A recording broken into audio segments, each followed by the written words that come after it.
कशी आहे मुवमेंट? नाद करायचा नाही. फक्त 4च दिवस बाकी नाही, 6 पॅक्स आपलं तयार असणार आहे. अहो, व्यायामाची परंपरा आमच्या आजोबांच्या पासून आहे. आमचा आजोबा आणि अर्नॉल्ड अण्णा ही एकाच तालमीत होत ती. हो, कालांतरानं मग अर्नॉल्ड अण्णा गेलं ती बाहेर आणि आमच्या आजोबांनी वाट्यानं वावर केली ती. नाहीतर पश्चिम महाराष्ट्राचं नाव आता WWE मध्ये असतं. बरं, रविवारी आणि सोमवारी गॅप पडला म्हणजे रविवारी हॉलिडे लागला आणि त्या हॉलिडेच्या नादात सोमवार गेला. 21% बॉडी आणि 79% मांद. तसं जिमला जाऊन वर्कआउट करण्यात काय वावगं नाही, पण काय विषय आहे माहितीये का? ती परत सांगतो, आधी काउंटिंग करू. On your mark, get set, गो.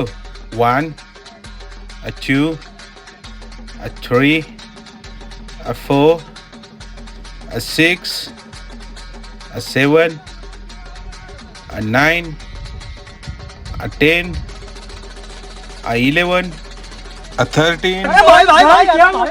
हा, त्याच्या बायला धरून आला की घाम. जोपर्यंत जिमचा ट्रेनर जिमची फी भरत नाही तोपर्यंत माग लागतो. तसंच जिमची फी भरल्यानंतर आपल्याला पण कंटाळा येतो. त्यामुळे मी जिमला जात नाही. जरा माणसात राहा. घालतो शर्ट.